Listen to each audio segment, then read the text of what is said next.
हर हारने वाला पहलवान एक कहता है कि बस अबरी हम पटक देंगे।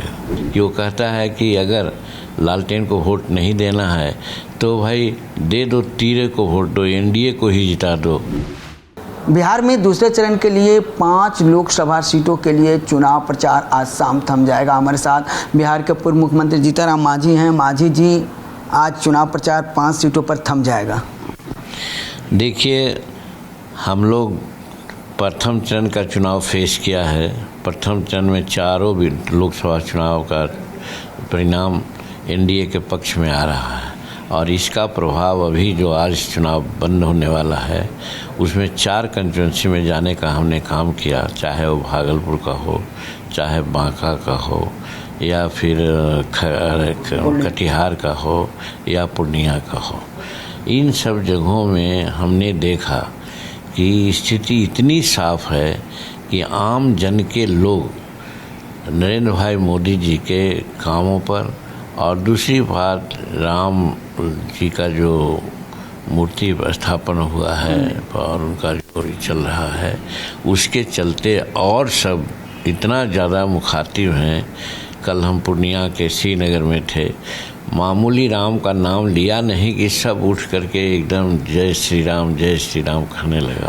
तो एक तरह से आस्था का भी प्रतीक रूप बना दिया गया है और उनका नरेंद्र मोदी जी का काम भी ऐसा है कि सब लोग एनडीए के पक्ष में वोट दे रहे हैं। और दूसरी तरफ हम देख रहे हैं कि महागठबंधन के लोग, लगता है कि राजनीतिक सूझबूझ की कमी है या क्या बात है। कभी तेजस्वी चिराग पासवान के परिवार पर आपत्ति करते हैं और गलत बात बोलते हैं, और एक कहाँ से ये आ गई है सिंगापुर वाली, ये अब सम्राट के परिवार पर उंगली उठा रही है। जो निष्कृष्ट काम कहा जा सकता है, इसको गैर कानूनी बात कही जा सकती है। कोई भी राजनीतिक सूझबूझ वाला आदमी इस प्रकार की बात नहीं बोल सकता। फिर तेजस्वी की बात हमने सुनी पूर्णिया में कि वो कहता है कि अगर लालटेन को वोट नहीं देना है तो भाई दे दो, तीरे को वोट दो, एनडीए को ही जिता दो, लेकिन एक अगला आदमी को न जिता। कहने का मतलब इस तरह से इनफाइटिंग उन लोगों में है जिसके चलते वहाँ की जनता भी भ्रम की स्थिति में आ गई है और सब लोगों ने डिसाइड कर लिया है कि नरेंद्र मोदी जी का नेतृत्व चमत्कारिक नेतृत्व है और सब लोग संगठित होकर के काम कर रहे हैं, उसके कार्यकर्ता भी संगठित हैं। इसलिए मेरे समझ में यही लगता है कि 70% एनडीए के पक्ष में है और 30% में बाकी सब हैं।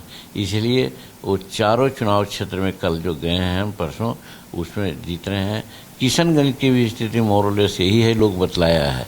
इसलिए हमको लगता है कि दूसरा चरण का जो चुनाव आज बंद हो रहा है और नड्डा साहब वगैरह सभी जा रहे हैं, आज अंतिम प्रचार है। हम समझते हैं ये 5 सीट भी एनडीए के झोले में जाने वाला है। लेकिन विपक्ष ये कह रहा है कि जो प्रथम चरण के लिए 4 सीटों पर चुनाव हुए हैं, वहाँ तेजस्वी यादव खुद बोले हैं कि भारी बहुमत से इंडिया गठबंधन जो है वो जीत रहा है फर्स्ट फेज के।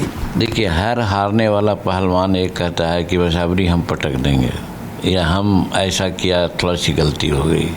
वही स्थिति वहाँ हो गई।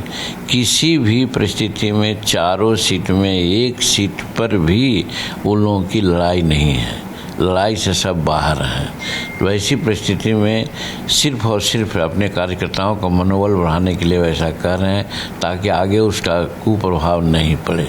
लेकिन जनता महान है, सब लोग आज टीवी और मोबाइल का ज़माना है, सब लोग ये बात अंदाज कर लिया है कि वो चारों सीट एनडीए के झोली में जाने की स्थिति में है।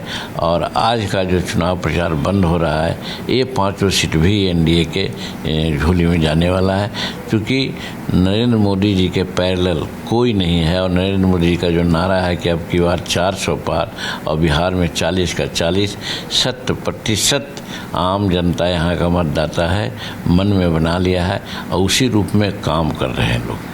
जीतनराम मांझी का साफ तौर पर यह कहना है कि प्रथम चरण के लिए जो वोट किए गए और दूसरे चरण के लिए जो वोट होंगे वो सभी सीटों पर एनडीए आगे रहेगी। अब देखना यह है कि 4 जून को जब रिजल्ट आता है तो कौन जीतता है और कौन हारता है। क्या जितेंद्र झा के साथ रूपेंद्र स्वास्थ्य, मीडिया पटना।